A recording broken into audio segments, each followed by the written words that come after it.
Thank you. Thank you. Thank you very much. Thank you. Please be seated.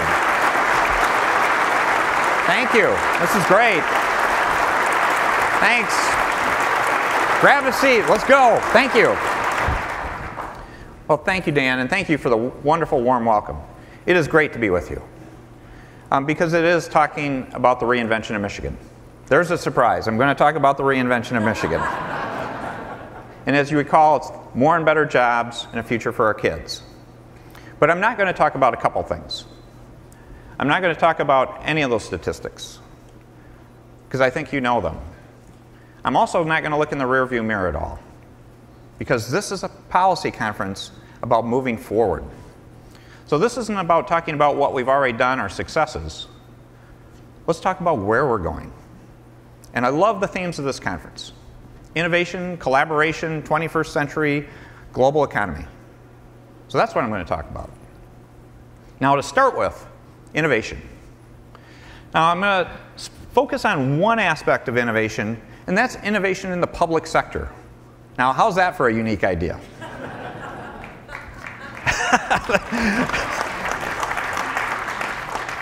Because I want to run through a list, and this is a longer list than I'd probably like, but I want to help set a roadmap for you about the innovations we need to do in the public sector that we're working on already, where we are and where we're going, and how we're going to get this done. And then I want to talk about collaboration and then the 21st century. First, the innovation side. One of the fundamental things that we have already started but we need to continue is financial stability. It's about balancing a budget, but it's more than balancing a budget. And I want to thank the legislators for staying in Lansing to get this done right now, because that's critically important. But it's more than cash in and cash out that we need to manage, and we are managing. We need to look at our balance sheet, our long-term liabilities. For many people, I like to say the analogy is how are we going to pay off our mortgage? And the great part is we're already doing that analysis. We haven't spent a lot of time on it, but I've had John Nixon already working on 2030, 2040, 2050, believe it or not. Because it is about our kids and our future. And I'll use the mortgage analogy. Because think about it. When you strive to pay off that mortgage, and hopefully you have that day happen for many people, you feel so much more confident that you don't have that liability anymore. It improves the quality of your life.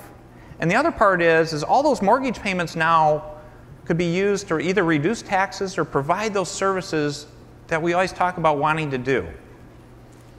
So this isn't just for us today. It's really important we balance everything today, and we are making sure that's happening. We're putting money in the rainy day fund. But let's also take care of those liabilities, that mortgage, and pay that off. The second thing is tax reform.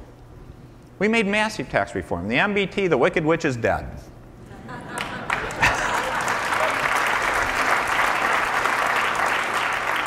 And when I talked to the site selector people that came in, they said that was the #1 item. They heard from everyone. People just walked away from Michigan. We didn't even make it through the screen quite often. But we need to do personal property tax reform on the industrial part. It's critically important. Because if you look at our future, manufacturing is critically important, industrial opportunities are important, and we need to be competitive. But we need to do it in a way where we recognize we have struggling local communities, and it's primarily a source of revenue for them, and we need to be thoughtful about how we do it. The goal is not to harm them, the goal is to partner with them in success. So we can all succeed, watch more jobs come, watch the companies succeed, watch the communities grow. So that's important. Third, regulatory reform. Already ongoing, but we need to keep going. I'm proud to say we're getting rid of 6 regulations for every new regulation we add, while still fulfilling our fiduciary duty.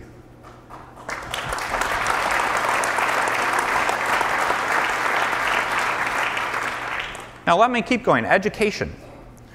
We had a lot get done, but we're in the early stages of that process of realizing education is fundamentally transforming in our country, and I believe Michigan can be a leader in that. What do I mean by that? Again, if you think about all the silos, we've had early childhood, K-12, universities, community colleges. We need to get to a much more integrated, seamless system for the kids, for people in the system that I like to call P20, prenatal through lifelong learning. And that's not to make those institutions go away, but figure out how we can all partner together to make it a very seamless process. And the philosophy I like to say, when you look at education, it should be any time, any place, any way, any pace. Shouldn't it? So we're going to continue on that methodology of making it a much better system that people can work together, because we have some of the leading institutions in the world in Michigan. We have fabulous teachers, and it's how do we provide the tools for their success? Again, how do we bring in technology and flip the classroom? The next one I'd put, number 5, would be health and wellness. We've got all the issues still going on in Washington and around the country on the Affordable Care Act. The Supreme Court's going to come down to a decision, and to be blunt, that's not the main issue we should be talking about. It's about fundamentally restructuring our healthcare cost system, cost, quality, and access at the underlying level. And even before you get to that level, one topic I want to emphasize much more is the simple concept of wellness. The single greatest saver for healthcare costs, for better health, is simple personal responsibility of the 4x4 program we've talked about. 4 behaviors, 4 measures. Watch your diet, get exercise, avoid tobacco, get an annual physical. Get in the normal ranges on blood pressure, cholesterol, BMI, or your weight, blood sugar. If all of us got in the normal range, our healthcare costs could be about half of what we pay today. And we should be emphasizing that. So I think we need a huge wellness initiative in our state.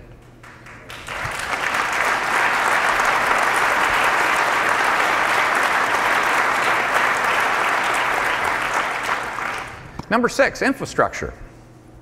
Does anyone here like our roads? Anyone? Oh. Oh, okay. There's one person trying to take the positive route. I like that. Thanks, Nancy. We need to invest about $1 billion to $1.5 billion more a year. And the interesting part, when I first said that, I knew what would happen. People are going to go, tax increase. And it's because we have this warped view of how government works. That's too much cash in, cash out, 1-year time frame. Because think about it. I'll use another vehicle analogy, because it is our vehicle on these roads. In your vehicle, does anyone here not get an oil change? When you buy a vehicle, do you just decide, I'm not going to get an oil change? And why do you get the oil change? Because you don't want to rebuild your engine, right? It's the same answer for this. It's looking at a 20 and 30-year horizon instead of a 1-year horizon. By consistently investing $1 billion to $1.5 billion a year, it saves us money. Because if we don't make that investment, our road's going to disrepair. It ends up costing us in 20, 30 years a huge amount more money. You present value that number. I'm an old accountant. You present value that money. You're way behind. So it actually saves us money to make an investment. Now let's have a thoughtful dialogue early next year or late this year on how we do that, how we transition into it so we don't create an undue burden on people. But let's have a thoughtful discussion about how we smartly invest in our future and our kids' future on transportation. So that's number 6. There are still 2 or 3 coming. Number 7 was public safety, I was going to mention. And that is coming along. Actually, the budget getting approved will give us the resources to do a lot on public safety. But I wanted to mention it to you because it is really important, particularly in our distressed cities. Because it is unacceptable. We have 4 of the top 10 cities on the distressed list in terms of most violent crime. We have 8 of the top 100. That's unacceptable. And so what we've talked about is not just looking at it as the old-fashioned way, but smart justice. And what is smart justice? Smart justice is make it data-driven. Collect data, use the data to go where crime really is happening. The next part is comprehensive reform. We do need more law enforcement. I'm excited about getting more Michigan State troopers. We need more officers in a lot of departments with the tough times they're going through. But we also need to reform our criminal justice system. We're talking about the concept of drug courts, mental health courts, so we can get people in the mental health system instead of the corrections system. Reform of corrections, better prisoner reentry programs. And most importantly, one of the things I'm proud of that was an interesting challenge was to do a community ventures program, because the best answer for the long-term structurally unemployed to keep them out of crime is to have someone have a job.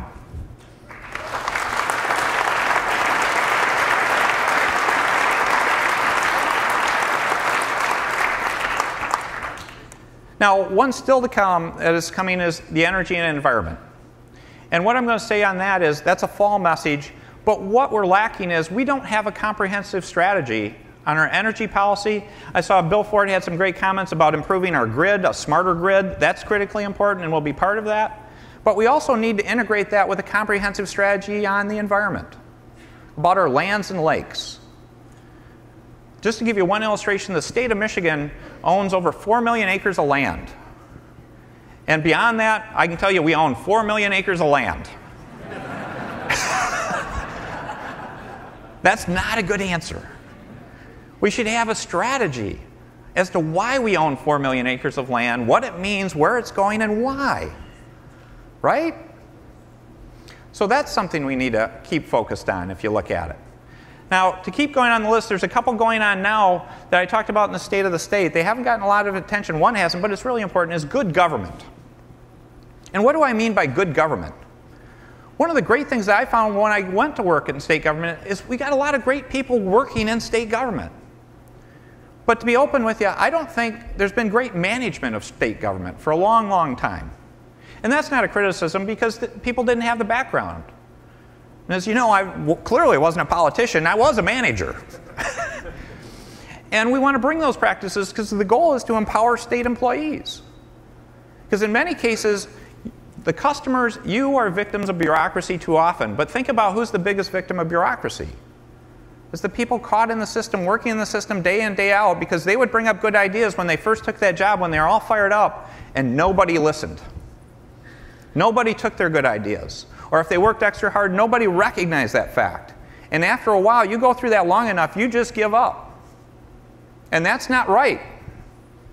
And we need to bring that fire and passion back to recognize government is a customer service business, and we want people on the front lines that are feeling good, that are empowered to give great customer service.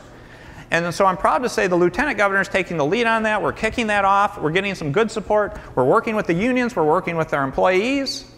And we got some great private organizations volunteering to take some of their best practices and how we can bring them to state government. That's cool. One other, though, I want to mention that is going on, that is a challenge, is the distressed cities situation. We have cities in distress. I think every interview I had, I was asked about Detroit. And it's not just Detroit. Flint, Pontiac, Saginaw, some other communities, Benton Harbor.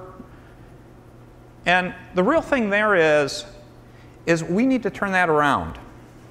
And one of the things I really want to do, and I encourage it, I'm not there to run any of those communities. Hopefully you know I don't want to do that. But I want to be a supportive partner. But we need to start redefining the dialogue to stop being a negative discussion and recognize we need a positive vision for these communities. People need to be standing up to say why we're doing this. Why is financial stability important? Everyone knows we need better services to those citizens. But let's talk about what it means and how they can be great communities again. We need to be talking about how we can make things in Detroit again, how it can be a manufacturing hub, and how it can export to the world. We need to be talking about the great young people. Dan was talking about what a fabulous thing to see. Young people moving into Detroit. We need to talk about how we're bringing back the neighborhoods. Because we want a Detroit where people can say, I have a child and I want to see my child be able to raise their family in my neighborhood so my grandkids are going to be nearby.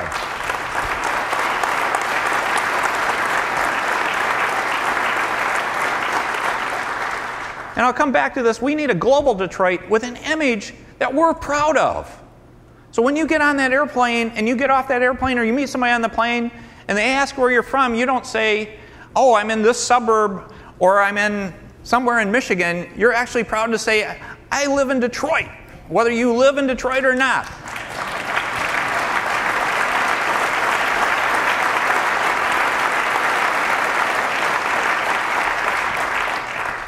And what I would say, this isn't the time for divisiveness, not for fighting. This is the time to act. We don't need more plans. We could fill this room with plans.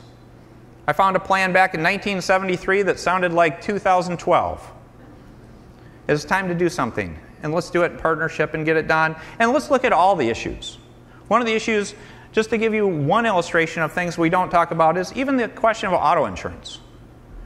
Ask the young people, they're discouraged from moving into Detroit, but if you're a resident, if you live in a Detroit neighborhood, you're discouraged. And that's something that we need, a public-private partnership to say, how do we get competitive on an issue like that even, to really succeed? So distressed cities is important. So I hope you found this useful.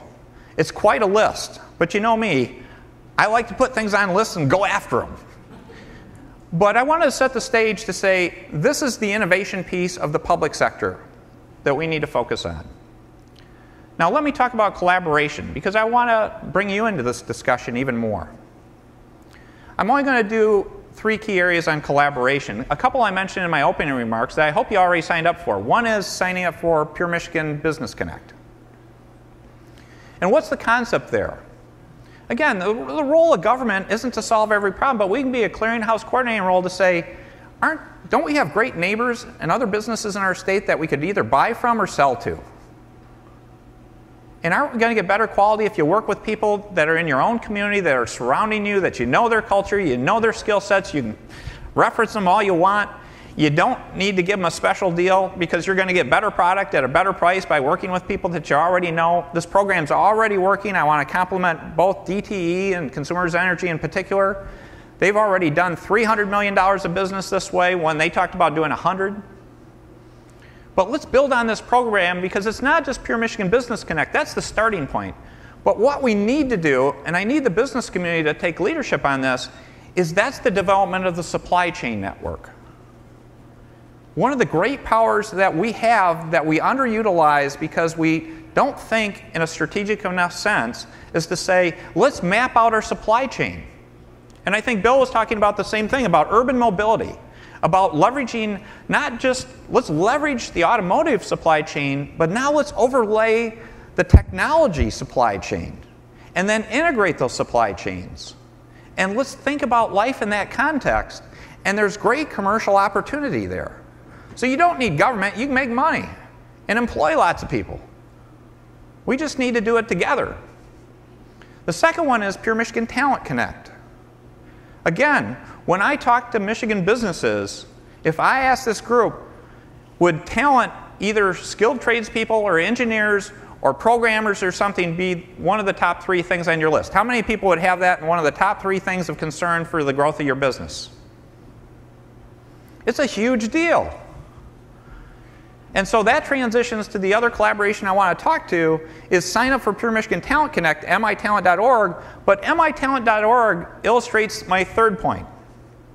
We have still too much unemployment. We're at 8.3%. Almost to the national average. We're going to beat that national average. But we also have 80,000 open jobs on mitalent.org. And it's because we work in old constructs. We work in old constructs, not bad constructs, but old constructs of to say, here's an educational system. Here's workforce development, and here's people hiring people. And to be blunt, it's a dumb system. You have supply here, you have demand here. Now, I was actually an econ major, but if you only took Econ 101, how great are you going to be if you have one graph with just supply and one graph of just demand?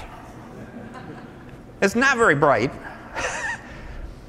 Let's lead the world, because no one in North America is doing this very well in my view. Let's lead the world by saying instead of having 2 different charts, let's put them on the same chart and match supply and demand. And the role of government is not to solve that problem, but to be a convener, a facilitator. And what I'm asking for is we need the business community to come together collectively to go meet with the education community, the workforce requirements, and have a really open dialogue to say the old ways, there are great hardworking people in the system, it's not a personal criticism, but let's overlay these 2 and actually talk to one another and connect.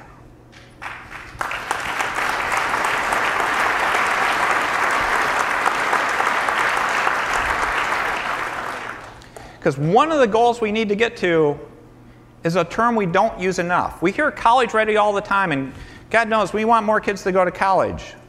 But now there's sort of a stigma on skilled tradespeople.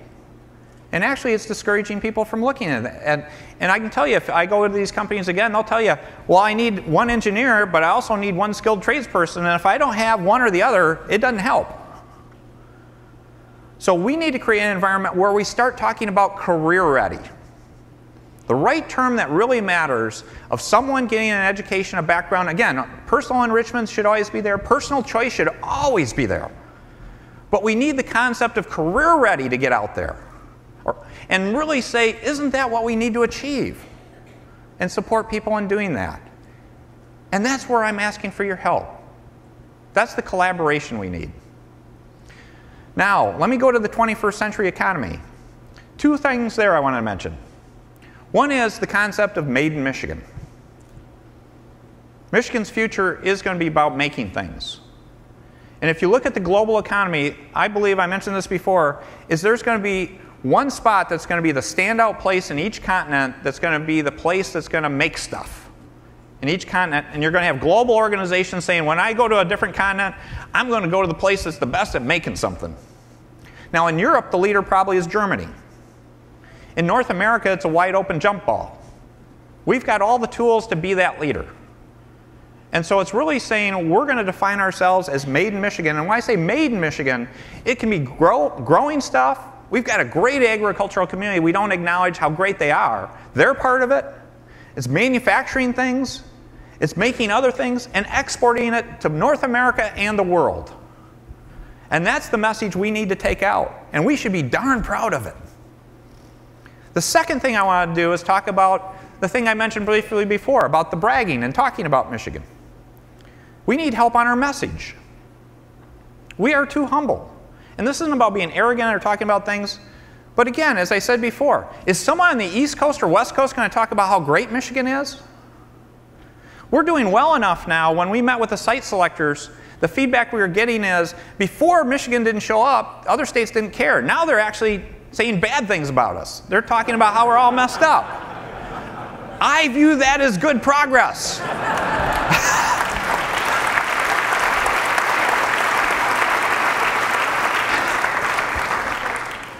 So we need to do two things. We need to work on the message, what it is, but also the transmission. How frequent we do it, where we do it, and all those medias. And we need help on both of those pieces. So I'm asking for your help there. Now, I went through quite a list. And so what I want to summarize is I've got 6 things to ask you to sign up for. Because you knew, come on now, guys. You should have figured I'm not going to let you get out of here just saying this was a nice talk. 6 things to think about. And some of you may have already done it because I made an appeal early on. And I think we're going to have a website link that I think they can pop up on the screen for you to look at, or an email contact to go to. So the 6 things, let me get started. You've heard them all already, but I want to put them in focus buckets. I'm encouraging you to sign up for all 6, but if you sign up for any one of them, I'm a happy camper. So what I'd like to have a little fun to see if I can stress you out a little bit is I'm going to ask you to raise your hand for each one to say if you're willing to sign up. And you can back out, but I like a little peer pressure here, if I can get that going.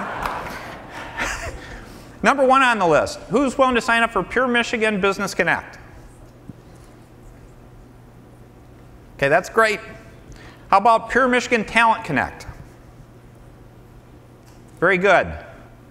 You getting the video of this so we can get all those snapshots?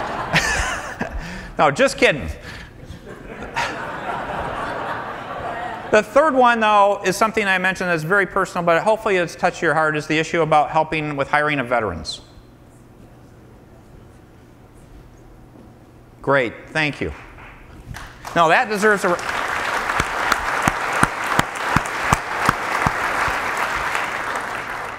The fourth one is people that are willing to sign up to be on the talent matching team. To say you want to be part of that team about being part of the education community or the business community, that we can bring people together to have that dialogue about skilled trades, about university graduates, and really bring supply and demand together. Who's interested in signing up for that one?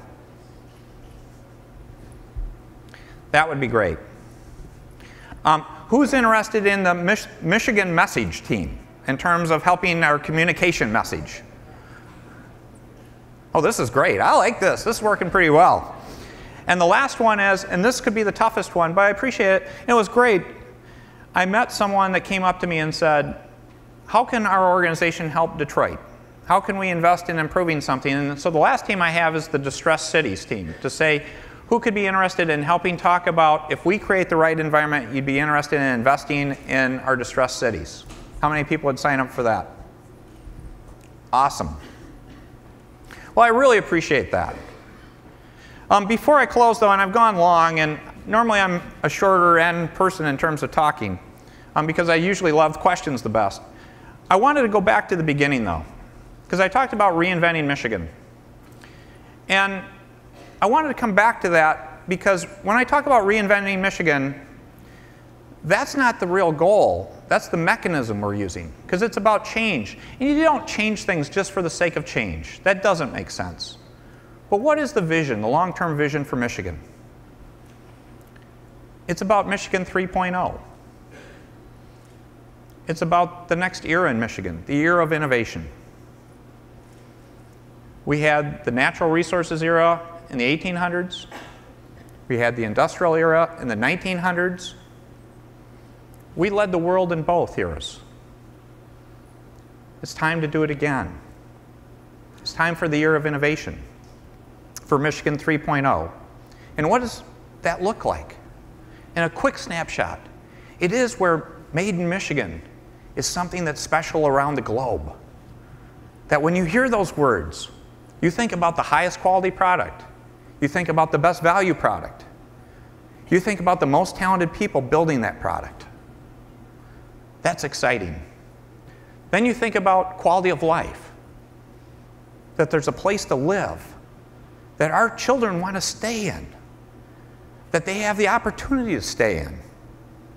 And they're going to be able to raise their kids and have a career-ready environment for them. And a great opportunity there. And have great cultural opportunities. To have that self-growth and experience. That's wonderful. And then the last piece is, there's a culture there. There's a culture there that isn't about being negative, isn't about living in the rearview mirror, isn't about being divisive. It's a culture that's about being positive. It's a culture about being forward-looking. A culture about being inclusive. It's about living relentless positive action. To know as Michiganders, we can do this. We control the outcome of this answer. I am absolutely fired up to be your governor. It is time to do this. Let's get it done. Thank you so much. Thank you. Thanks. Thank you. Ladies and gentlemen, please welcome news anchor and multimedia journalist of WXYZ-TV, Stephen Clark. Sit down. Great. Thank you. Thank you. Let's see. I'll offer you a seat. I know you like to move around, but we'll offer you. You may jump up during some of this here. Thank you very much. I was back signing up for the shuffleboard when you were signing people up, and I thought I was doing pretty well there. So, 3 things I've learned, by the way, here on the island. One is do not ride a bicycle wearing cuffed suit pants. Number 2, do not buy the discount fudge from the guys alongside the road with the wheelbarrows. And number 3, do not try to keep up with the governor of Michigan, because relentless positive action will wear you out. I'll start off with a question, and then I'll point out we've got microphones on both sides over here. So if you have a question for the governor, one up front here, one back over on the side here. If you have a question for the governor, go ahead and line up, and if you slip them $10, it'll probably get you to the front of the line. First question, and I know you get to ask this all the time, but this is primarily Detroit Gathering, and we're a Detroit TV station, so we really want to know. When you got the consent agreement worked out, I think you thought maybe it was all behind you, you signed it, and let's move forward. That apparently is not the case. There's a pretty strong challenge to it right now. How do you get past that challenge and as you say, move forward? And if you can't get past it, what happens to the process? Yeah, well, I really appreciate it, because it's a challenging process, because there's a lot of history and a lot of things that need to be addressed through this. But I knew it wouldn't be a straight line. You knew saying the consent agreement, it just wouldn't flow naturally that everything's going to get done. But what I would say is, you use the word strong challenge, and I would put that in the context that I don't think it's a strong legal challenge. I mean, I've gotten good legal advice. It's more a cultural challenge point, because the point is, and the way I'm operating is relentless positive action. I signed an agreement in good faith the state of Michigan is executing our part of the agreement as a valid agreement. And that's what we're going to stay focused on. I'm not going to get mad about it. I'm not yelling about it. I've never criticized them for doing that, but simply it doesn't help the situation. Let's not waste time having people fight about it. We have a valid agreement. I'm working hard on doing projects for Belle Isle, for blight, for police, for lighting, for transit, and we're going to keep working it. And I encourage the city to get on board and follow through from their part of the agreement.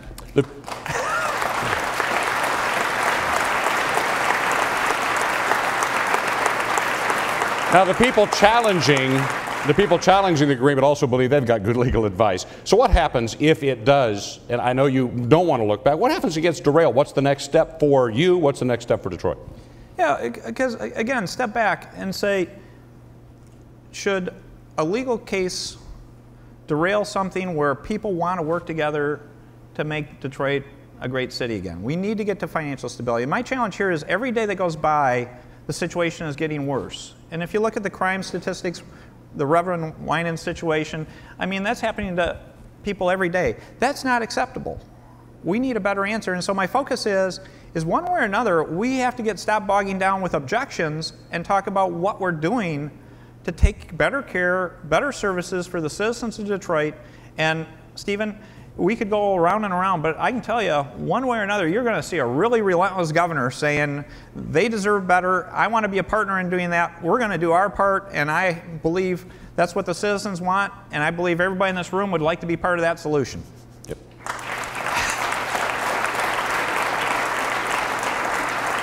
You know, Belle Isle right now is in the news because of the race that's happening this weekend. It's going to look great. Yeah. The eyes of the world are on us, and especially you know, a segment of the world that doesn't necessarily look at us normally. Beyond this weekend, though, what happens to Belle Isle? I had a conversation with Roger Penske yesterday, who I think he would really like, under this consent agreement, for something to be worked out to get some state involvement. I won't use the word control because everybody gets mad, but state involvement about Belle Isle. No, absolutely. And we're finalizing a proposal that I hope we can get to the city fairly quickly, which the concept is the city would continue to own Belle Isle because it is a jewel and asset of the city, but they would lease it to the state of Michigan. We would turn it into a state park. We would be able to put resources into Belle Isle to actually improve, enhance Belle Isle, and it's great, the Grand Prix. Roger Penske and the team deserve a lot of credit for that, but let's enhance it, make it an asset that's available. And the other good part about making it a state park is that frees up resources that the city's otherwise putting into Belle Isle that then they can go put in the neighborhoods, or they can help better with lighting or transit. So it's a double win in that regard. So we would have an enhanced Belle Isle. The city would have more resources for neighborhoods and other community activities. It's a win for everybody. And the interesting part is when this comes up, this is something that I would hope we could just get approved very quickly. My expectation is there could be, again, places here or there that'll come up with some legal objection, but shouldn't we just keep plowing ahead?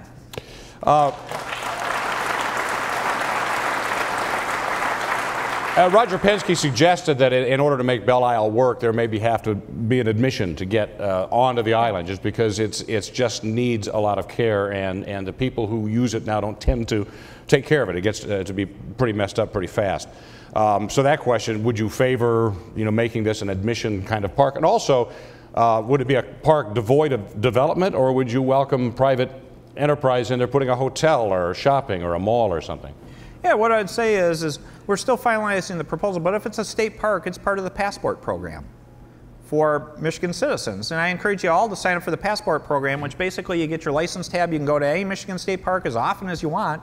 It's a great value and deal. So for most Michiganders, I'd say that. For the citizens of Detroit, the part I've been talking to our team about is let's have a period of years, 2 or 3 years potentially, where they could use it without any charge as part of, you know, making the transition. And then hopefully it can be part of the passport program because they would see the value that good things are there, and then they could go to other state parks. So it's one of those things, I think it's a good balance to look at that. On your development question, again, it's a city long-term item, so we should all be part of that discussion. If it would enhance the island, we could look at good ideas. I mean, the funny one, I got this unsolicited. I'd never thought of this one, is somebody sent me an email saying they had done the analysis that the best place to put a winery in the entire state of Michigan in terms of vineyards is on Belle Isle. And it was like, at least somebody's being innovative. I got to give them credit. Maybe we can take some of that beer business away from Grand Rapids, huh? Well, the good part is they actually said there would be they wouldn't want to make any money. They would be happy to put in some vineyards. It would go for not-for-profit, bottle some wine, and have some fun. So I don't know. They've obviously been drinking their wine then. Well, we got good Michigan wine, but let's get the aisle going. My last question before we take some questions from the audience here is and I talked to you about this out in the hall, what question don't you want me to ask you? Anything that would get me in trouble with Sue. Okay. So how do you like the development at the new mansion up here, the governor's residence? No, that was good. And actually, I need to give Sue credit. She did a wonderful job, and I want to thank a number of people for being supportive of that project, because the residence literally had not been maintained in a good way for decades. Governor Engler did some good work, but all that work didn't get done. So literally, you can see the new roof. The roof hadn't been replaced in 30 years. Mm-hmm. And it's an asset of the state of Michigan. The sun porch almost fell off when they did some window replacement. Whoops. So after this meeting, we'll all march up the hill and take a look at the residence. So it'll be great. It is one of the nice parts of being governor. I do have to give that credit, but I always remind her it's a loaner. We'll start taking questions over here. If you could do us a favor, keep the questions fairly brief so the governor has more time to answer. Just introduce yourself in the question over here. Thank you. My name is Beth Godhelf, and I want to continue on that theme of plowing forward. You have been an advocate of the new bridge. What's your schedule? I love that. I haven't gotten the bridge question all day. It's a relentless question, too, because we should build this bridge. And it's a case of that's been a challenge, because what I can tell you, it's a concern because you have one special interest that's making a lot of money and able to put a lot of money into misleading ads at the expense of 10 million citizens of the state of Michigan. Because this is really an opportunity to say, this is about jobs. This is about international trade jobs. And for people in outstate Michigan that sometimes ask, I like to remind them that in the Grand Rapids area, there's more export-related jobs as a percentage of workforce than there is in Detroit. And so this is a case to build a new crossing, because the future of Michigan is tied to a global economy.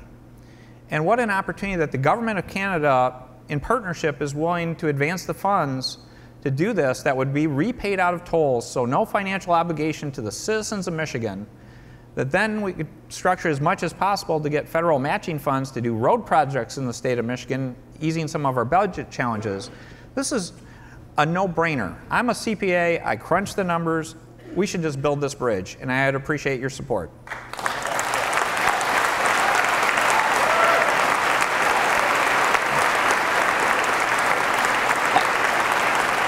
On that subject, I know.